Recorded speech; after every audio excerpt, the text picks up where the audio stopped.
अस्सलाम वालेकुम, मैं हूँ शाहजेब खानजादा। लाहौर में गुज़िश्ता रोज़ रैली निकालने की कोशिश के दौरान तहरीक इंसाफ के कारकुन अली बिलाल की हलाकत हो गई है। इस हवाले से पंजाब की निगरान हुकूमत पर संजीदा सवालात उठ रहे हैं। अली बिलाल की मौत की वजह का तयन होना भी बाकी है, लेकिन तहरीक इंसाफ का दावा है कि उसके कारकुन की मौत पुलिस के तशद्दुद से हुई है। इमरान खान समेत तहरीक इंसाफ की क़यादत ये इल्ज़ाम दोहरा रही है और इसके सबूत में तस्वीर और वीडियोज़ भी शेयर कर रही है। पंजाब पुलिस ने तहकीकात के लिए 2 अफसरान पर मुश्तमिल कमेटी तश्कील दे दी है, लेकिन जियो न्यूज़ के ज़राए के मुताबिक इब्तिदाई पोस्टमार्टम रिपोर्ट से पता चला है कि अली बिलाल की मौत तशद्दुद से हुई है और अली बिलाल के जिस्म पर तशद्दुद के निशानात थे। गुज़िश्ता रोज़ तहरीक इंसाफ ने लाहौर से रैली निकालकर इंतखाबी मुहिम शुरू करने का ऐलान किया था, मगर पंजाब की निगरान हुकूमत ने कल ही लाहौर में दफ़ा 144 नाफिज कर दी थी और फिर कल ही तहरीक इंसाफ ने दफ़ा 144 के निफाज को अदालत में चैलेंज किया और आज निगरान सूबाई हुकूमत ने दफ़ा 144 की पाबंदी अदालती फैसला आने से पहले ही ख़त्म कर दी है। मुसलसल पंजाब की निगरान हुकूमत की गैर जानिबदारी पर सवाल उठ रहे हैं। हमारे साथ मौजूद है निगरान वज़ीर इत्तलात पंजाब आमिर मीर साहब, बहुत शुक्रिया हमें ज्वाइन करने के लिए। आप कल भी हमारे साथ मौजूद थे और उसके बाद एक वाक़या हुआ जिसमें, और अनफॉर्चुनेट वाक़या है कि अली बिलाल की मौत हो गई है जो कि तहरीक इंसाफ का कारकुन है। और अब जियो पे भी रिपोर्ट हुआ कि इब्तिदाई पोस्टमार्टम रिपोर्ट के मुताबिक उन पर तशद्दुद हुआ है, यानी कि पुलिस ने गिरफ्तार भी किया, तशद्दुद भी किया, कारकुन भी मारा गया। क्रैकडाउन आप लोगों ने अलग कल किया था, ये क्या कर रही है निगरान हुकूमत? जी शाहजेब, ये जो आपने चार्जशीट बयान किया, इसका जवाब ये है कि अभी तो ये इस्टेब्लिश नहीं हो पाया कि इस जो पीटीआई का कारकुन था बिलाल अली उर्फ जिले शाह, इनकी मौत जो है वो किन हालात में हुई है।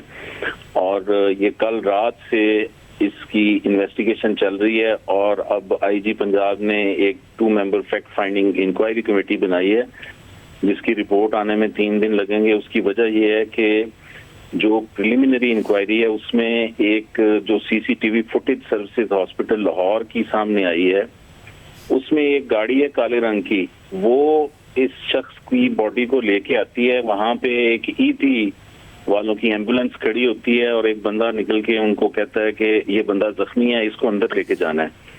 वो अब इसे स्ट्रेचर पे डाल के अंदर ले जाते हैं। अंदर जाके पता चलता है बंदे की डेथ हो चुकी है। डॉक्टर कहते हैं रिसीव्ड डेड, तो वो बंदा वहां से गायब हो जाता है। अब उस सीसीटीवी फुटेज से हम ये पता लगाने की कोशिश कर रहे हैं कि गाड़ी किसकी थी। इसमें काफी सारी डेवलपमेंट है, लेकिन अभी जो फैक्ट फाइंडिंग कमेटी है, चूंकि उसने अपनी रिपोर्ट देनी है, तो मैं आपको ज्यादा तफसील नहीं बता सकता। लेकिन हम मगर आमिर साहब कम से कम, क्योंकि ज़रा गाड़ी मौजूद है और नज़र आ रही है फुटेज में, गाड़ी का नंबर, किसके नाम पर गाड़ी है, वो शख्सियात जो लेकर आई उनको आइडेंटिफाई करना, क्योंकि पुलिस ही खुद तहकीकात कर रही है, इल्ज़ाम भी पुलिस पर लग रहा है। अगर स्लो तहकीकात हो या फिर नतीजा ना निकले तो यही तासुर जाता है कि पुलिस क्योंकि खुद इन्वॉल्व है तो कुछ नतीजा निकलना नहीं है। शाहजेब देखें, अब देखें ना, अब अगर इसकी इन्वेस्टिगेशन पुलिस ने नहीं करनी तो किसने करनी है? और आप अगर सोशल मीडिया की बातों पे जाएं तो वो तो ये कह रहे हैं कि इन्होंने मारा है। अब मैं सवाल ये करूंगा कि इसकी मौत का हमें फायदा हुआ या नुकसान हुआ? ये डेड बॉडी जो हमारे पंजाब पुलिस पे एक स्टिग्मा बना के लगाने की कोशिश की जा रही है। अब प्रॉब्लम इसमें ये है कि अभी तक पीटीआई का कोई वर्कर, कोई लीडर ये नहीं बता सक रहा कि इस बंदे की डेथ कहाँ पर हुई, किसके सामने हुई। और आप ये देखें कि जब ये dead body services hospital Lahore पहुंचाई गई है 7 सवा 7 के दरमियान, तो ये 3 घंटे गुजर चुके थे पीटीआई का एहतजाज खत्म हुए, जो 4 सवा 4 खत्म हो चुका था। अब हमारे लिए ये एक मिस्ट्री है। देखें, हम पे तो एक केस डालने की कोशिश की जा रही है ना, तो अब अगर इसको हमने फैक्ट फाइंडिंग कमेटी बनाई है तो उसका बुनियादी मकसद ये है कि ये वाकया क्या है। मगर मुतालिका पुलिस अफसरान क्या कह रहे हैं? उनसे अगर बात हुई है वो क्या कह रहे हैं? अगर कोई, आप कह रहे हैं कि कोई कारकुन नहीं बता रहा उसके सामने हुआ है, तो मुतालिका पुलिस अफसरान क्या कह रहे हैं? उन्हें गिरफ्तार किया गया, उसके बाद क्या हुआ? देखें, इसमें 2 बातें हैं। पहली बात यह है कि जो पोस्टमार्टम प्रिलिमिनरी आई है रिपोर्ट, उसके मुताबिक इसके 2 इंजरीज हैं, एक हेड में है, एक एब्डोमिनल इंजरी है। एपरेंटली जो कि अभी स्टैब्लिश नहीं हो पाया, सर्कमस्टांशियल एविडेंस जो है अभी तक ये हम स्टैब्लिश नहीं कर पाए, लेकिन नजर ये आ रहा है बज़ाहिर उसको हिट किया है किसी गाड़ी ने, जो उसको 2 चोटें लगी हैं जिससे उसकी डेथ हुई है। अब इस वक्त प्रॉब्लम ये चल रहा है कि ये बंदा कौन है, गाड़ी का पीछा यानी उसकी नंबर प्लेट से उसका पता लगाने की कोशिश की गई है, कुछ कामयाबी हुई है, लेकिन जो बंदे छोड़ के गए हैं उन तक अभी हम नहीं पहुंच पा रहे। अब ये बड़ी हमने कोशिश की है कि कोई किसी साइड से ये पता चल जाए कि वो कौन सा क्लैश था जिसके दौरान ये डेथ हुई है। देखें, जमान पार्क के बाहर ये सैकड़ों या हजारों जितने भी वर्कर्स थे, वो एक साइड से पत्थर आ रहे थे, दूसरी साइड से पुलिस खड़ी थी, उनके पास लाठियां भी थी, आंसू गैस भी था। अब उसमें अगर क्लैश हो रहा था, उस क्लैश के दौरान तो ये वाकया हुआ ही नहीं है, क्योंकि अगर ये वाकया वहां पर होता और वो गिरता कोई डंडा लगने से, कोई पत्थर लगने से, तो फौरन उसको उठा के ले जाते हॉस्पिटल। अब प्रॉब्लम ये है कि ये पता नहीं कहाँ इसकी डेथ हुई है, किन हालात में हुई है। जो फैक्ट फाइंडिंग कमेटी बनाई गई है उसने ये पता करना है कि ये बिलाल अली और जिले शाह की मौत किन हालात में हुई है, मौत कब और किस मुकाम पर हुई है। साहब फिर ये यकीन दहानी कराइए कि आप कह रहे हैं ना कि इसका तो हमें नुकसान ही हुआ है निगरान हुकूमत को, कि 3 दिन बाद बाकायदा तौर पर सबूतों के साथ फैक्ट फाइंडिंग रखी जाएगी इस आवाम के सामने कि जी किन हालात में, अगर पुलिस की जिम्मेदारी है, पुलिस ने ये किया है, तो ये भी रखा जाएगा सामने और पूरी रिपोर्ट के साथ। अगर मैं आपको बता दूं, हम ये भी इंक्वायरी कर रहे हैं कि क्या ये जो बिलाल अली और जिले शाह है, ये पुलिस की हिरासत में था या नहीं था, इसे हॉस्पिटल लेकर कौन गया, वो शख्स जो है उसने अपनी शनाख्त क्यों नहीं कराई, और ये भी पता लगाएंगे कि ये डेड बॉडी कहाँ से आई, और अगर इसमें कोई पुलिस वाला मुलव्विस पाया गया तो उसको जो कानून के मुताबिक सजा बनती है वो बिल्कुल दी जाएगी। हम ये तो कह ही नहीं रहे ना। देखिए, हमारे लिए इस वक्त ये एक मसला बना हुआ है कि ये डेथ कैसे हुई है। ठीक है आमिर साहब, आपने कहा कि आपके लिए मसला बना हुआ है, आप कह रहे हैं कि नुकसान भी निगरान हुकूमत का हुआ क्योंकि निगरान हुकूमत पर इल्जाम लगा, मगर जो ओरिजिनल सिन है वो तो निगरान हुकूमत ने ही किया ना, जिसकी वजह से आपके लिए ये मसला बना ना। आप ताकत का इस्तेमाल करते, एक सियासी रैली थी, इलेक्शन का शेड्यूल अनाउंस हो चुका है, आपने क्रैक डाउन किया, तहरीक इंसाफ के ऊपर किया, जिसकी वजह से इस सूरत हाल का आपको सामना करना पड़ रहा है। एक सियासी एक्टिविटी को पर आपने अपनी गैर जानिबदारी दिखाने की बजाय, जो कि आपको दिखानी चाहिए बतौर निगरान हुकूमत, आपने जानिबदारी दिखाई, उन पर क्रैक डाउन किया, जिसके नतीजे में आपको ये भुगतना पड़ रहा है। अच्छा, अब 2 सवाल किए आपने, बारी बारी जवाब देता हूँ।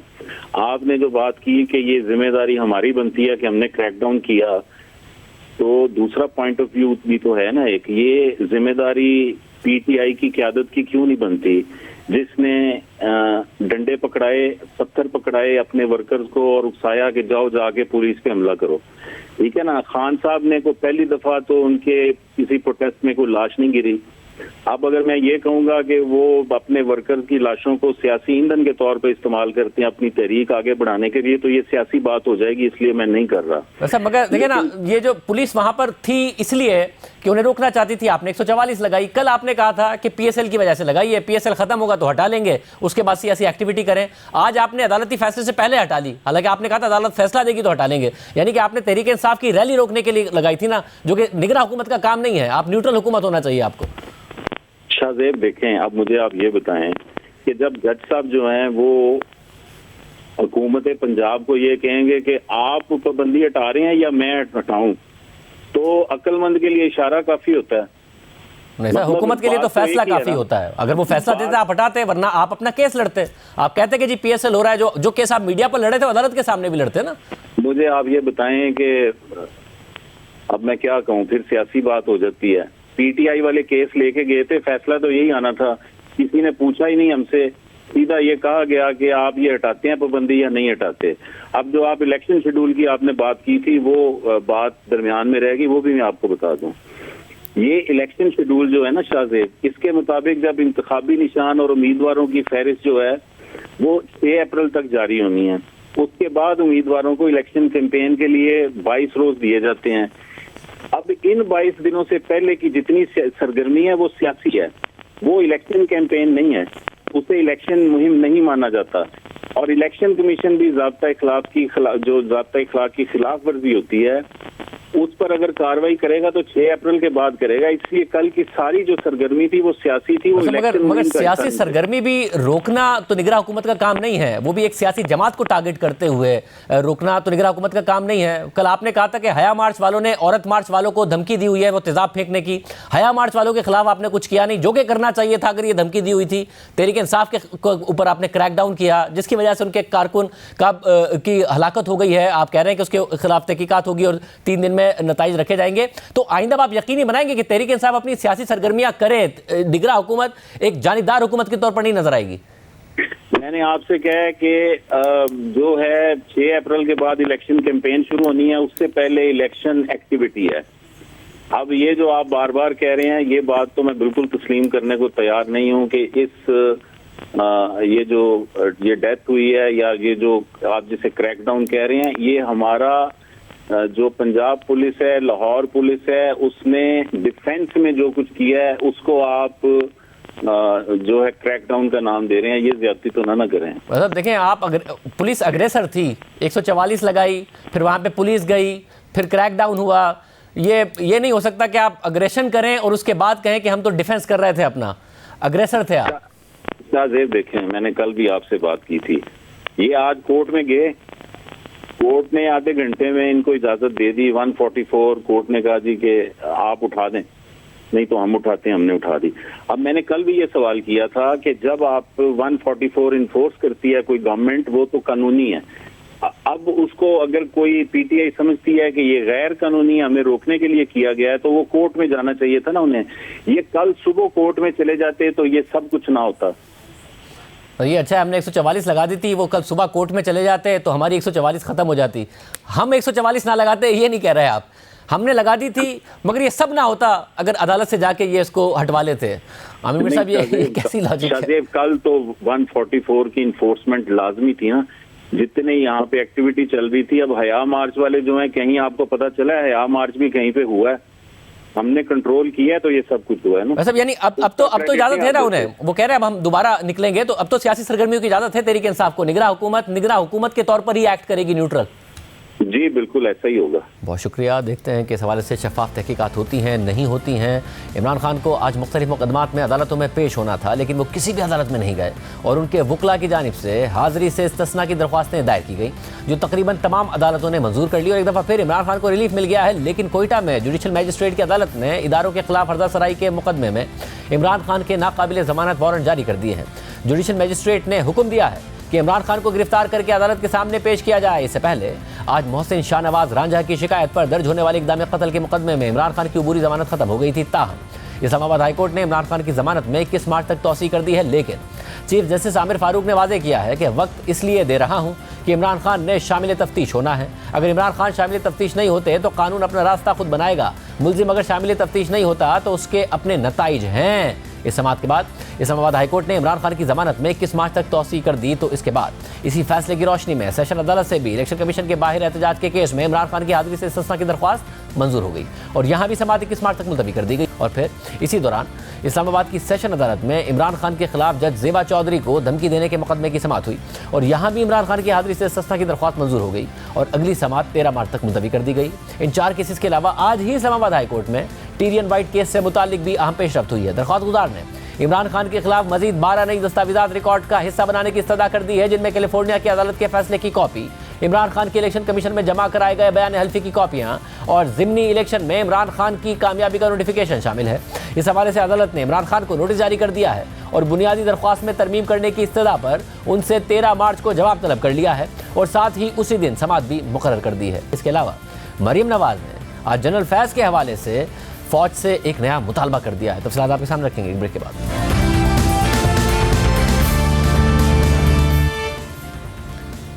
साबिक DGISI लेफ्टिनेंट जनरल फैज़ हमीद के खिलाफ कार्रवाई का मुतालबा शिद्दत इख्तियार करता जा रहा है। पहले मरियम नवाज ने फैज़ हमीद के कोर्ट मार्शल का मुतालबा किया, जिसके बाद फैज़ हमीद ने रद्द-ए-अमल देते हुए खुद पर लगने वाले इल्जामात की तरदीद नहीं की, बल्कि तमाम जिम्मेदारी साबिक army chief general Qamar Javed Bajwa पर डाल दी और कहा कि 2017 और 18 में वो सिर्फ एक मेजर जनरल थे और क्या फौजी डिसिप्लिन में तनहा मेजर जनरल हुकूमत ख़त्म कर सकता था। फौज में फैसला सिर्फ चीफ का होता है और तमाम फैसले अदालतों ने किए। जनरल फैज़ हमीद के इस बयान के बाद कल हमने उन्हें प्रोग्राम में आने की दावत दी और उनके सामने ये सवाल रखे। हमारा पहला सवाल यह था कि मरियम नवाज और दीगर सियासी रहनुमाओं के मुताबिक आपको कोर्ट मार्शल का सामना करना चाहिए, क्योंकि आप 2017 और 18 में सियासी इंजीनियरिंग में शामिल थे, अदालतों के फैसलों को मैनेज करते थे और जैसे शौकत सिद्दीकी के घर जाकर अपील की दरख्वास्त को मैनेज करते रहे। दूसरा सवाल यह था कि आपने साकिब निसार के जरिए इमरान खान और जहांगीर तरीन की नाअहली को मैनेज किया। तीसरा सवाल जिससे मुतालिक हमने उन्हें इंटरव्यू की दरख्वास्त की वो ये था कि आपने सेनेट चेयरमैन सादिक संजरानी के खिलाफ तहरीक अदम एतमाद को मैनेज किया। और चौथा सवाल ये था कि आपने 2021 में इमरान खान के लिए एतमाद के वोट को मैनेज किया। पांचवा सवाल ये था कि आपने इमरान खान की हुकूमत के हक में वोटिंग के लिए इत्तेहादियों को मैनेज किया। और छठा सवाल ये था कि आपने कामरान खान को जवाब देते हुए ये कहा कि आपने सिर्फ आर्मी चीफ के फैसलों की पैरवी की है, तो क्या आप पर सियासी रहनुमाओं की तरफ से जो इल्जामात लगते हैं, क्या आपने वो सब कुछ आर्मी चीफ के कहने पर किया जिनके आप मातहत थे? हमारे सवालात का जनरल फैज़ हमीद ने अभी तक कोई जवाब नहीं दिया है, लेकिन मरियम नवाज ने जनरल फैज़ हमीद के बयान के बाद आज मुतालबा किया है कि उम्मीद है कि अब उन्होंने एतराफ़ कर लिया है तो अफ़वाज पाकिस्तान का इदारा खुद इस पर नोटिस लेगा। और इदारा आइनी तौर पर जिस वजारत के मातहत काम करता है वो वजारत दिफा है और हमारे साथ मौजूद है वज़ीर दिफा ख्वाजा आसिफ साहब। ख्वाजा साहब बहुत शुक्रिया हमें शो में ज्वाइन करने के लिए। ज़ाहिर एक तवील चार्जशीट है, जनरल फैज़ हमीद अपने खिलाफ चार्जशीट को डिनाई नहीं कर रहे हैं, मगर वो कह रहे हैं कि बतौर मेजर जनरल या बाद में जो भी काम किए वो आर्मी चीफ के कहने पर ही हो सकते हैं। तो फिर किस तरीके से आगे बढ़ेंगे? क्या हुकूमत खुद GHQ से कहेगी या बस ऐसे ही इंटरव्यूज़ में दरख्वास्त की जाएगी?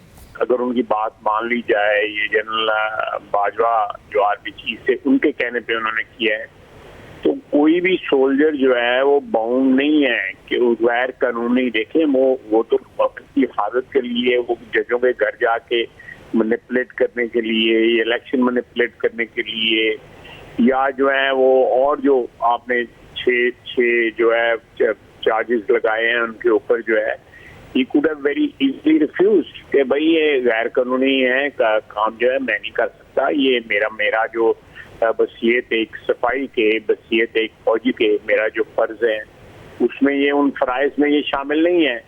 उन्होंने नहीं किया तो इसका मतलब है कि वो विलिंगली अकॉम्प्लिस बने ना, तो फिर तो रिस्पॉन्सिबिलिटी भी आती है, फिर तो जिम्मेदारी भी आती है। तो मैं समझता हूँ कि ये तो वक्त बताएगा अगर इन्वेस्टिगेशन होती है। मैं बिल्कुल इस बात की तायीद करता हूँ कि हमारी तारीख में बहुत से ट्रेजेडीज हुई हैं, बहुत से हादसा हुए हैं, लेकिन किस्मती है। और मैं समझता हूँ कि इसमें हम लोग सियासतदान भी उसके एक्यूज्ड हैं, भी उसके रिस्पॉन्सिबल हैं कि हमने उन चीज़ों को नहीं किया, उनकी अकाउंटेबिलिटी नहीं की। आप कारगिल देख लें, हमने बच्चों की जो है मैयतें जो हैं उनकी जो है ना क्लेम की, सिर्फ इसलिए कि हम उसकी रिस्पॉन्सिबिलिटी नहीं देना चाहते थे उस हादसे की, उस ट्रेजेडी की जो कारगिल पे हुई। उससे पहले जो हादसे हुए 1971 का हादसा हुआ, उसमें सियासतदानों की क्या रिस्पॉन्सिबिलिटी थी, उसमें फौजी उस वक्त की जो किरदार थे उनकी क्या रिस्पॉन्सिबिलिटी थी। जब तक ये सारी की सारी तारीख के जो हादसे हैं इनकी अकाउंटेबिलिटी नहीं होगी, हमारी सिमत नहीं दुरुस्त होगी। वैसा फिर तारीख तो गवाह है ना ख्वाजा आसिफ साहब के, तनकीद जरूर हुई है मगर एहतसाब नहीं हुआ है। तो फिर यही समझा जाए कि अब तनकीद होती रहेगी मगर जर्नलों का इस मुल्क में एहतसाब नहीं हुआ है, अब भी नहीं होगा। अगर माजी बईद की तारीख भी आप बता रहे हैं, कारगिल से लेकर 1971 के वाक़यात तक, माजी करीब की भी एक तारीख है। जनरल पाशा के हवाले से तो खुद परवेज़ इलाही साहब इल्ज़ाम लगा चुके हैं कि हमारी पार्टी तोड़ी उन्होंने। फिर जनरल ज़हीरुल इस्लाम के हवाले से आप लोग इल्ज़ाम लगा चुके हैं कि क्या उन्होंने किया। फिर जनरल फैज़ हमीद के तो मामला खुद सामने हैं। इमरान खान साहब ने बहुत सारा एतराफ़ किए कि जी हमारे लिए इत्तेहादियों को एजेंसियाँ मैनेज करती थी। जनरल बाजवा ने एतराफ़ कर लिए बहुत सारे कि क्या क्या काम वो जनरल फैज़ हमीद से करवाए गए, क्या क्या मैनेज किया गया। होना कुछ नहीं है, ये तारीख का ऐसे हिस्सा बनेगा कि तनकीद हुआ करेगी, और क्योंकि होगा कुछ नहीं तो हम तारीख से नहीं सीखेंगे। मेरी बात सुने, मुझे थोड़ी सी उम्मीद है, 100% नहीं है, मैं आपसे इत्तेफाक कर, थोड़ी सी उम्मीद इसलिए है कि इतना ब्लेटेंटली जो किरदार हैं जिसमें इमरान खान भी जो है वो बाकायदा खुद मुंह से कह रहा है, वो जब इक़्तिदार में था, जब ये लोग उसकी मदद कर रहे थे तो उनकी तारीफें करता था। वो तो एक शख्स है, मौसम बदलता है उसके साथ उसकी बयानात भी बदल जाते हैं। लेकिन कहने का मतलब यह है कि आप देखें कि पब्लिक डोमेन के अंदर जो है इस तरह के वाक़यात पहले कभी नहीं इस तरह आए थे। बिल्कुल आश्कारा होके, बिल्कुल नंगे होके ये वाक़यात सामने आ रहे हैं। उनमें कोई there is no hold barred, कोई ऐसी कोई बात नहीं है जिसमें कोई चीज से ढकी चुकी हो। माजी में जो है लोग आज भी गेस करते हैं कि 71 में क्या हुआ या कारगिल पे क्या हुआ या बाकी जो हमारे हादसा सियासतदानों से जो हादसा हुए उनमें क्या हुआ। तो ख्वाजा साहब, जब आप कहते हैं कि इस दफा क्योंकि इतना ब्लेटेंट किया गया और इस तरीके से किया गया कि आपको कहीं ना कहीं कुछ उम्मीद है, तो उम्मीद इस बात पर तो हो नहीं सकती कि कोई किसी डेमोक्रेटिक हुकूमत में इतनी ताकत होगी कि मजबूर करके कोई एहतसाब करा ले। तो आपको उम्मीद क्या इस बात में है कि आपको कोई एक इंटेंशन या विल नजर आती है कि जी खुद एहतसाबी के लिए इदारा तैयार है, इसलिए जनरल फैज हमीद का और जो कुछ हुआ या जनरल बाजवा का एहतसाब हो सकता है?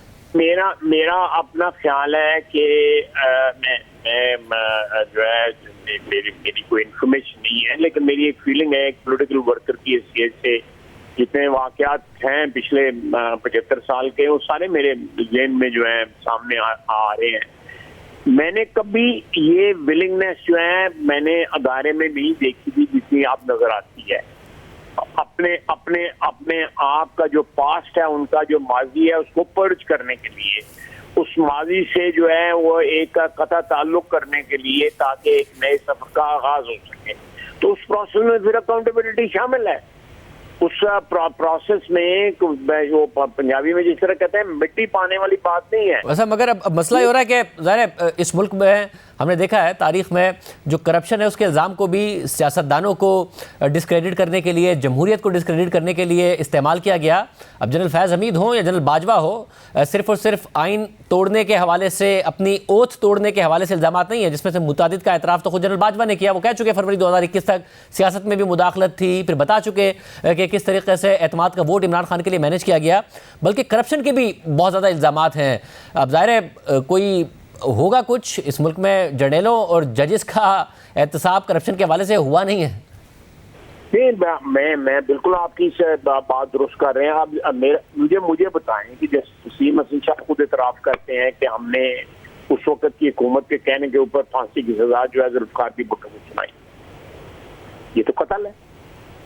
इसका if he's still around, he should we should pay for it। एक सियासतदानों को उन्होंने फांसी में चढ़ा दिया। मैं पीपल्स पार्टी के साथ उस वक्त इख्तिलाफात थे हमारे, शदीद इख्तिलाफात थे हमारे, लेकिन हम कभी सियासतदान कभी सोच भी नहीं सकता किसी और सियासतदान को फांसी के कैद में डालते हैं, मुकदमे बनाते हैं, इल्जाम लगाते हैं। लेकिन पाकिस्तान के अंदर ये जो हादसा हुआ है उसको भी तो किसी को अनडू करना चाहिए। इसमें दहशतगर्दी जो इस मुल्क में लाई गई, हमारे घर के अंदर, हमारे सेन के अंदर जो लाई गई 1980 की दहाई के अंदर and later on general Musharraf के वक्त जो है हम खुद लेके आए इस मुसीबत को, उसका भी तो कोई जवाब देना। तो कौन जनरल जाने के क्या किया। तो जब आप कहते हैं कि जवाब मिलना चाहिए, एहतसाब होना चाहिए, जब आप लफ्ज़ चाहिए इस्तेमाल करें और ज़ाहिर हुकूमत में होते हुए करें, तो इसका मतलब यही है ना कि हुकूमत माजी की हुकूमतों की तरह है बेबस। अगर खुद कोई एहतसाब हो जाए, जैसे साकिब निसार का, जैसे आसिफ सईद खोसा साहब पर आप इल्ज़ामात लगा रहे हैं, इसके अलावा एक मौजूद जज पर इस वक्त इल्ज़ाम लगा हुआ है, या फिर जनरल फैज़ पर या बाजवा साहब पर खुद ही कुछ हो जाए तो हो जाए, इदारा खुद कुछ कर ले तो कर ले, हुकूमत बेबस है, चाहिए का इस्तेमाल। मैं समझता हूँ कि हालात एक ऐसे उसके ऊपर प्रेसिपिटेट इस तरह हो गए हैं कि मेरा ख्याल है कि किसी किस्म की या किसी तरह की या किसी शेप में अकाउंटेबिलिटी जो है अनअवॉइडेबल हो गई हुई है। सियासतदान जो है, हम लोग उस पर जो है जरा टाल मटोल करें, तामुल करें, उसके बावजूद जो है ना मेरा ख्याल है, और इसमें बहुत हाथ जो है ना वो मीडिया का है। मैं समझता हूँ, मैं आपके मुंह पे तारीफ नहीं कर रहा, लेकिन आपने भी इसमें बहुत बड़ा रोल प्ले किया है। पिछले 4 सालों के अंदर जो है बेलाग किस्म की जो अकाउंटेबिलिटी मीडिया पे हुई है, मीडिया ने गलत भी की है। मैं बिल्कुल मीडिया कौन सा कोई मेरा मतलब है पाक दामन है, लेकिन मैं मीडिया में जितनी आवाजें जो है रोबस्ट आवाजें जो है, मजबूत आवाजें जो है, उसमें आप भी शामिल हैं और भी बहुत से दोस्त भाई शामिल है उठी हैं, वो भी जो एक अकाउंटेबिलिटी का ट्रिगर कर रही है ना। इसी तरह अब अदलिया में जो कुछ हो रहा है, अदलिया के मतलब जो कुछ हो रहा है आजकल मीडिया के अंदर, ये चीजें जो थी कभी सोच भी नहीं सकता था। मगर साहब, आपकी हुकूमत तो पैमरा से ये नोटिस करा रही है कि जी नई बात हो सकती है जजेस के हवाले से, उनके हवाले से जो दीगर मामलात हैं। पैमरा आपकी हुकूमत है, अब मीडिया की तारीफ कर रहे हैं, आपकी हुकूमत में पैमरा ये कर रहा है।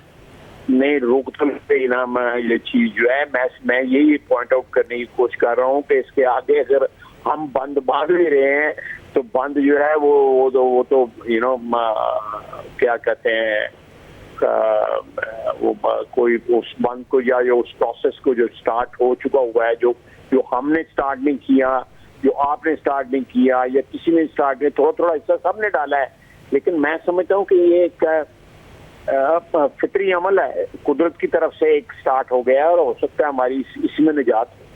बहुत शुक्रिया ख्वाजा साहब की गुफ्तगू आपने सुनी। वो कह रहे हैं कि इस दफ़ा उम्मीद है जिस तरीके से पामाली हुई है आइन की और क़ानून की के एहतसाब की, वो उम्मीद रखते हैं। देखते हैं कि ऐसा होगा या नहीं होगा। प्रोग्राम में शामिल करें। गुज़िश्ता दिनों आर्मी चीफ के साथ मुल्क की बिजनेस कम्युनिटी की मुलाकात हुई और इस मुलाकात में वज़ीर ख़जाना इसहाक डार भी शामिल थे, जहां उन्होंने न सिर्फ ब्रीफिंग दी बल्कि बिजनेस कम्युनिटी को यह एतमाद देने की कोशिश की कि IMF से स्टाफ लेवल मुआहिदा भी हो जाएगा और हालात भी बेहतर हो जाएंगे। और आर्मी चीफ ने भी बिजनेस कम्युनिटी को यकीन दिलाया कि हालात मुश्किल ज़रूर हैं मगर मिलकर मुल्क को मसाइल से निकालेंगे। और दोस्त ममालिक ने इंफॉर्मेशन टेक्नोलॉजी, ज़राअत, माइनिंग और रियल इस्टेट में सरमायाकारी का यकीन दिलाया है।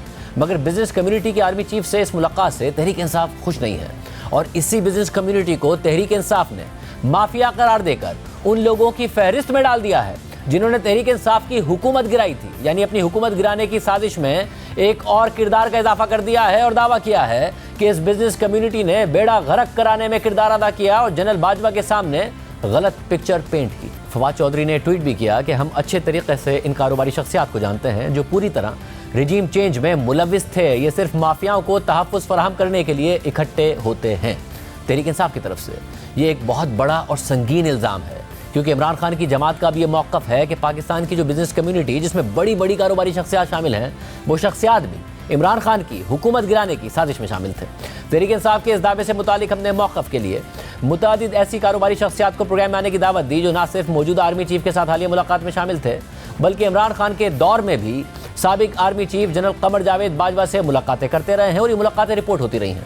तो उन कारोबारी शख्सियात ने प्रोग्राम में आने से तो माजरत कर ली मगर नाम जाहिर ना करने की शर्त पर अपना मौक़िफ़ हमारे सामने रखा। एक कारोबारी शख्सियत ने तो महज ये जवाब दिया कि इस मज़े का खेज़ बात पर मैं क्या तबसरा करूँ कि अब हुकूमत गिराने का इल्ज़ाम अमरीका से होते होते पाकिस्तान ही की बिजनेस कम्युनिटी पर डाल दिया गया है।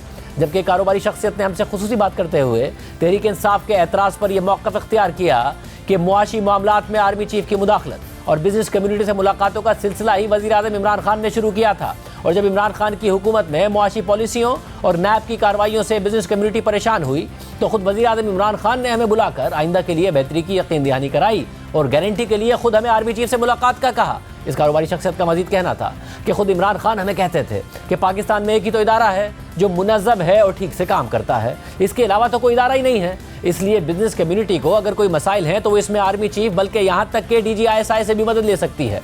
और उसके बाद बिजनेस कम्युनिटी की आर्मी चीफ और DGISI से ऑफिशियल सतह पर मुलाकातों का सिलसिला शुरू हुआ। कभी army chief general Qamar Javed Bajwa पिंडी बुलाकर हमसे मिलते तो कभी कराची और लाहौर आकर हमसे मुलाकात करते और बार बार यकीन दिलाते कि इमरान खान की हुकूमत में अब कारोबारी शख्सियात को तंग नहीं किया जाएगा, पॉलिसीज़ का अब तसलसल हुआ करेगा, नैब बिला जवाज कार्रवाइयाँ नहीं करेगा बल्कि उनसे सरमायाकारी में ताउन किया जाएगा। और जनरल बाजवा ये भी बताते थे कि खुद वज़ीर आज़म इमरान खान ने ही मुझे ये मैंडेट देकर आपके पास भेजा है कि मैं आपको ये गारंटी दूँ। इन कारोबारी शख्सियत का मजीद कहना था कि 2018 से पहले के 10 सालों में तो हमने देखा ही नहीं था कि आर्मी चीफ कभी सऊदी अरब जाकर मुल्क के लिए पैसे मांगे, तो कभी मुत्तहिदा अरब अमारात जाकर मदद मांगे और कभी कतर से LNG का मुआहिदा कराए। और जब हुकूमत के वुज़रा चीन के खिलाफ बयान देकर उसे नाराज़ कर दें तो आर्मी चीफ चीन को भी जाकर मनाए। इसके अलावा हमने एक और कारोबारी शख्सियत से तहरीक इंसाफ के इस इल्ज़ाम के हवाले से बात की तो उन्होंने भी बताया कि वो ना सिर्फ मौजूदा आर्मी चीफ के साथ मुलाकात में शरीक थे बल्कि वो साबिक army chief general Qamar Javed Bajwa से मुलाकातों में भी शामिल थे। हमने इन मारूफ कारोबारी शख्सियत से पूछा कि तहरीक इंसाफ आपकी मौजूदा आर्मी चीफ से होने वाली मुलाकात से खुश नहीं है और उसका दावा है और इल्ज़ाम है कि बिजनेस कम्युनिटी एक माफिया है जो इमरान खान की हुकूमत गिराने की साजिश में मुलविस है। तो उन्होंने जवाब दिया कि आर्मी चीफ से बिजनेस कम्युनिटी की मुलाकात की रिवायत तो 2018 के बाद पड़ी है और फिर 2018 के बाद तहरीक इंसाफ की हुकूमत में यहाँ तक हुआ कि DGISI ने खुद बैठकर बिजली पैदा करने वाली कंपनियों से मुआहदे किए। और मेरा तो अपना बिजली का कारखाना है इसलिए मैं बजाते खुद इस बात से वाकिफ़ हूँ फिर रेकोटिक मुआहिदा खुद DGMI ने कराया। फेटफ में ग्रे लिस्ट से निकालने के लिए GHQ में बाकायदा सेल बनाया गया जिसमें बिजनेस कम्युनिटी से भी मशवरे लिए जाते थे। और अब अगर आर्मी चीफ से बिजनेस कम्युनिटी मिली है तो हमें माफिया करार दिया जा रहा है। इस कारोबारी शख्सियत ने मजीद कहा कि इमरान खान ने बतौर वजीर आजम 2019 में मुआशी मसाइल के हल के लिए एक नेशनल डेवलपमेंट काउंसिल बनाई थी और खुद आर्मी चीफ को उस काउंसिल का रुकन बनाया था। और अब कह रहे हैं कि आर्मी चीफ को मईशत की समझ नहीं होती है। ये आर्मी चीफ से मिलने वाली एक और कारोबारी शख्सियत का मौक़िफ़ है जो हमने आपके सामने रखा। और मुतादिद साफ़ी भी ये बता चुके हैं कि इमरान खान बार बार ये कहते थे कि फ़ौज सबसे मुनज़्ज़म इदारा है, इसलिए मैंने ही जनरल बाजवा से कहा है कि बिजनेस कम्युनिटी से मुलाकात करें।